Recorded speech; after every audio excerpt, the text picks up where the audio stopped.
Well, as I'm sure everyone watching expected, we need to show you some of their own words. I just don't even know why there aren't uprisings all over the country, and maybe there will be. There needs to be unrest in the streets for as long as there's unrest in our lives. You got to be ready to throw a punch. You have to be ready to throw a punch. Donald Trump, I think you need to go back and punch him in the face. That I thought he should have punched him in the face. I feel like punching him. I'd like to take him behind the gym if I were in high school. If we were in high school, I'd take him behind the gym and beat the hell out of him. No, I wish we were in high school. I could take him behind the gym. I will go and take Trump out tonight. Take him out now. Okay. When was the last time an actor assassinated a president? They're still going to have to go out and put a bullet in Donald Trump. Show me where it says that protests are supposed to be polite and peaceful. And you push back on them, and you tell them they're not welcome anymore, anywhere. I have thought an awful lot about blowing up the White House.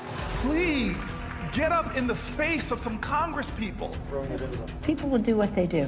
I want to tell you, Gorsuch, I want to tell you, Kavanaugh, you have released the whirlwind, and you will pay the price.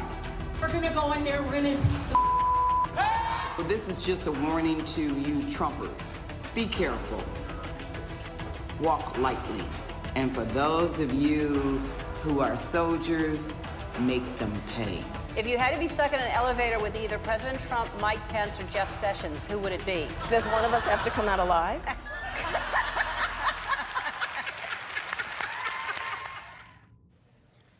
And there's more. I promise to fight every single day. One, I'm a fighter and I'm relentless, but I'm a fighter and I'm relentless. A fighter and I'm relentless. I will fight like hell. But the way I see it now is that we pick ourselves up and we fight back. That's what I think it's all about. We stand up and we fight back.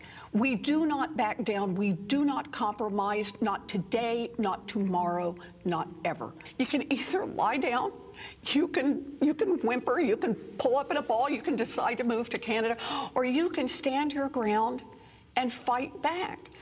And that's what it's about. We do fight back, but we are going to fight back. We are not turning this country over to what Donald Trump has sold. We are just not. Look, people are upset, and they're right to be upset. Now, we can whimper, we can whine, or we can fight back. Me, I'm here to fight back. I'm here to fight back because we will not forget. We do not want to forget.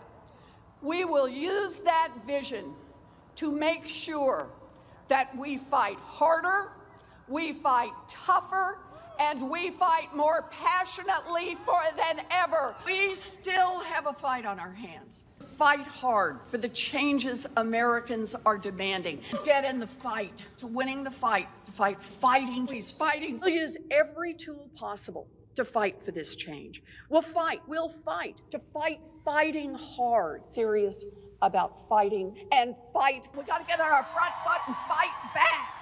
Problems, we call them out and we fight back. I'm in this fight. I am fighting. Get in this fight. Get in this fight.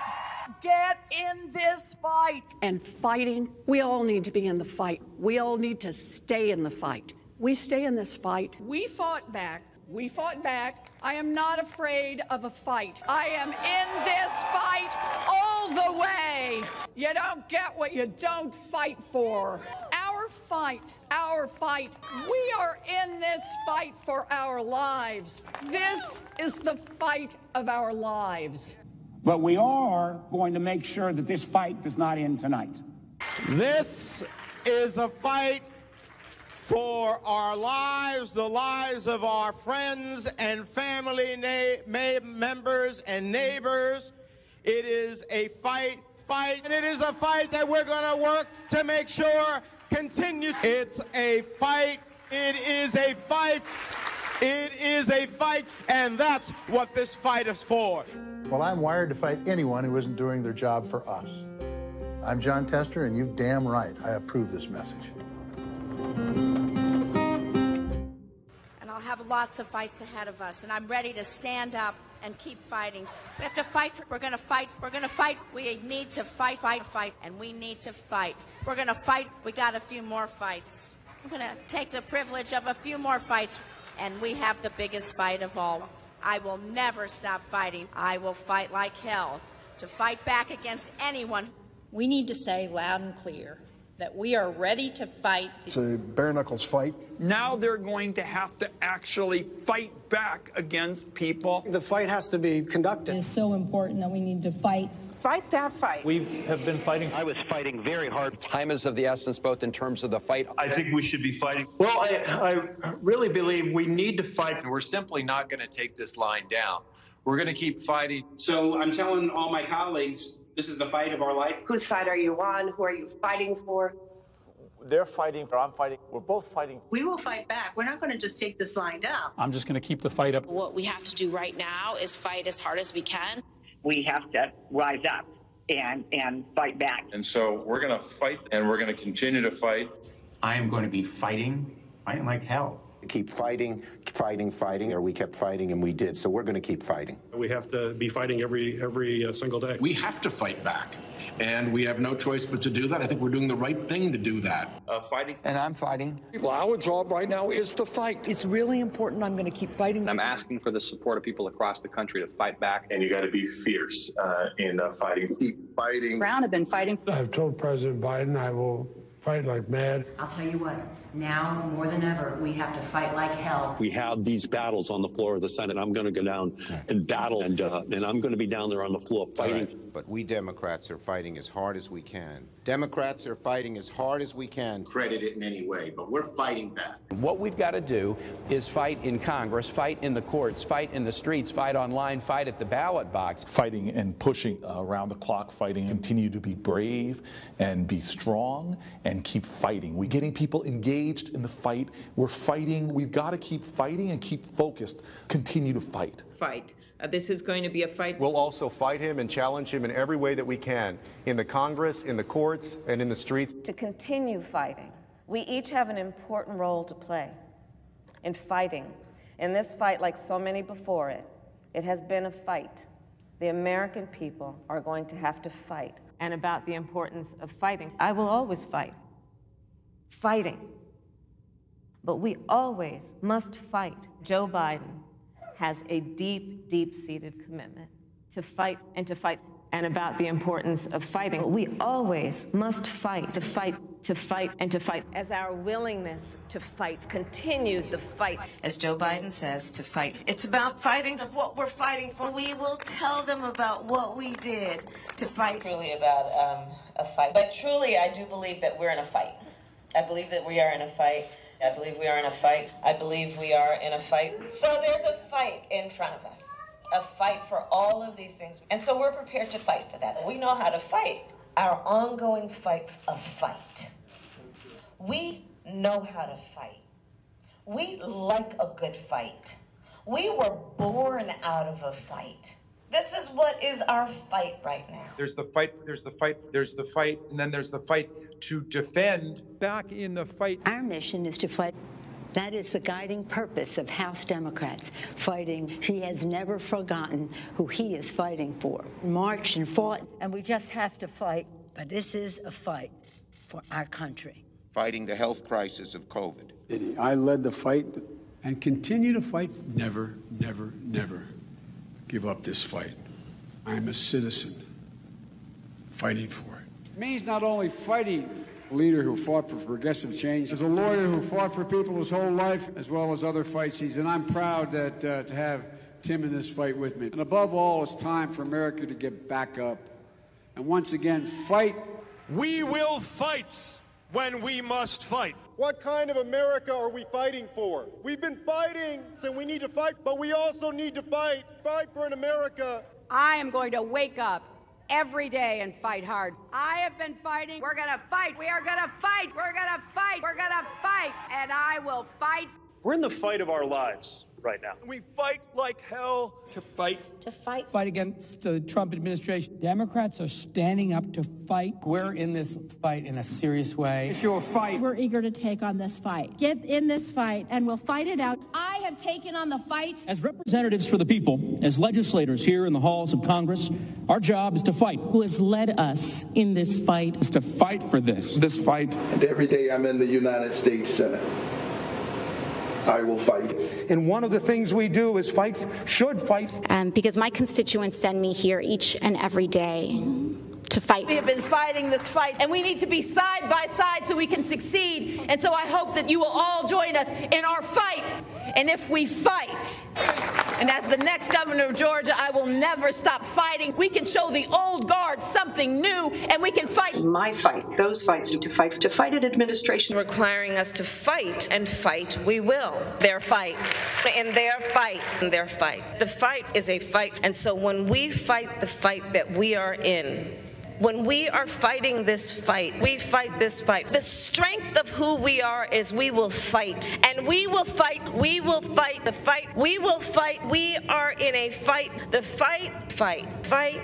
It is a fight, and it is a fight born out of patriotism. This is a fight, fighting. I say fight on, fight on, fight on, fight on. I'm here to say one more time publicly, this is not a fight I wanted to take on, but this is the fight in front of us now.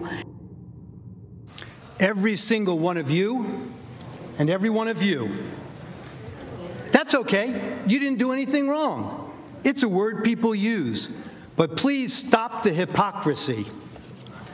And did you tone down the rhetoric last summer when all of this was happening? Did you condemn the rioters, or did you stand with Nancy Pelosi, who said, people are going to do what they're going to do? This is a movement, I'm telling you. They're not going to stop.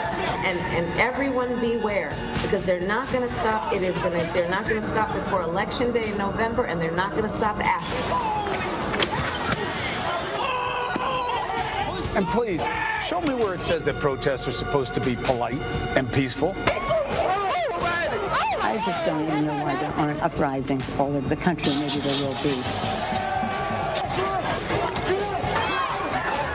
It was a violent night in St. Louis. They shot and killed David in cold blood. Destroying property which can be replaced is not violent. This is an apartment complex on fire. And it just collapsed. Their building just collapsed. I have nowhere to go now. These people did this for no reason. This is just a snapshot of some of the damage that people will be waking up to. Going up, but police clearly. I'm proud of New York, and I'm proud of the protests. There is damage everywhere you look. Honestly, it looks like a war zone. Heartwarming to see so many people turn out peacefully. They keep doing it day after day after day. Our country is a nation of protests. The Patriots were protesters. St. John's Church is on fire. Do you disavow the violence from Antifa? That's a myth. I hope someone burns down your whole precinct with all y'all inside. It is not, generally speaking, unruly. And you push back on them, and you tell them they're not welcome anymore, anywhere. They're not going to let up, and they should not. You claim that it's wrong to object to the certification of election results. You, along with your allies in the media, attempted to cancel and censor members of this chamber who voiced concerns and objected to certification. Manager Raskin, you'd been in Congress only 3 days when you objected in 2017. It's one of the first things you did when you got here. I have an objection because 10 of the 29 electoral votes cast by Florida were cast by electors not lawfully certified.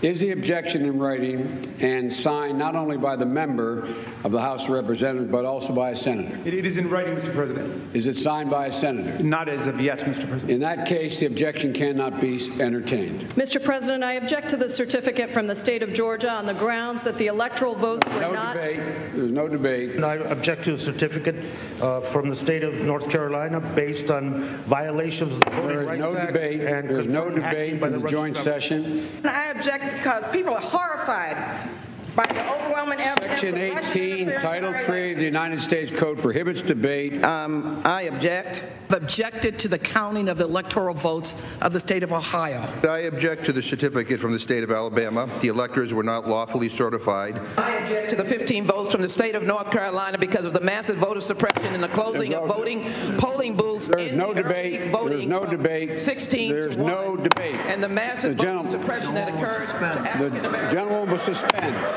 I have an objection to the electoral votes. The objection is in writing, and I don't care that it is not signed by a member of the Senate. I do not wish to debate. I wish to ask, is there one United States senator who will join me in this letter of objection? There's no debate. The objection is signed by a member of the House, but not yet by a member of the Senate. Well, it is over.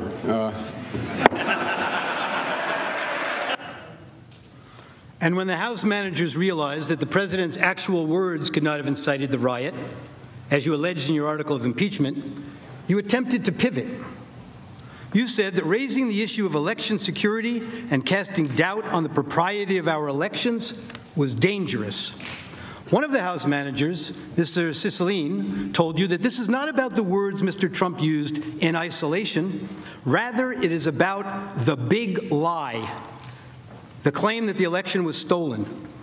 The House managers told you that it's the big lie that incited the riot, and that the big lie was President Trump's claim that the election was not a fair election or that the election was stolen. Claiming an election was stolen, you were told, are words that are insightful to a candidate's followers and cause people to respond violently. Claiming an election was stolen or not legitimate is something that a candidate should never do because he or she knows or should know that such a claim and such words can actually incite violent insurrection, you were told. Well, it seems that the House manager's position must be actually a bit narrower than that. The House manager's position really is that when Republican candidates for office claim an election is stolen or that the winner is illegitimate, it constitutes inciting an insurrection, and the candidate should know it.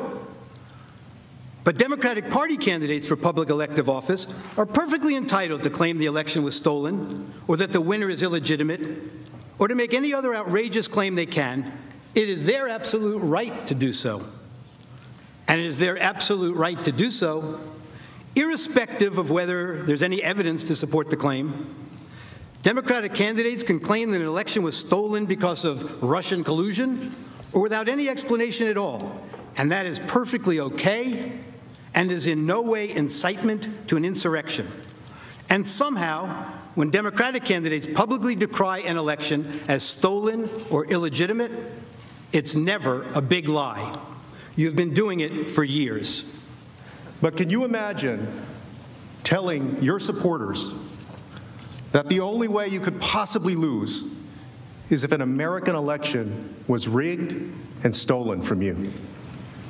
And ask yourself whether you've ever seen anyone at any level of government make the same claim about their own election. If Stacey Abrams doesn't win in Georgia, they stole it. It's clear. It's clear. And I say that publicly. It's clear. You can run the best campaign. You can even become the nominee. And you can have the election stolen from you. He knows he's an illegitimate president. He knows that there were a bunch of different reasons why the election turned out the way it did. Votes remain to be counted. There are voices that were waiting to be heard. And I will not concede. And I respect where you're coming from, and I respect the issues that you're raising. You're not answering the question. Do you think it was... You're not using the word legitimate. There are still legitimate concerns over the integrity of our elections and of ensuring the principle of one person, one vote. I agree with tens of millions of Americans who are very worried that when they cast the ballot on an electronic voting machine, that there is no paper trail to record that vote. But constantly shifting vote tallies in Ohio and malfunctioning electronic machines which may not have paper receipts have led to additional loss of confidence by the public. This is their only opportunity to have this debate while the country is listening. and it is appropriate to do so. House Manager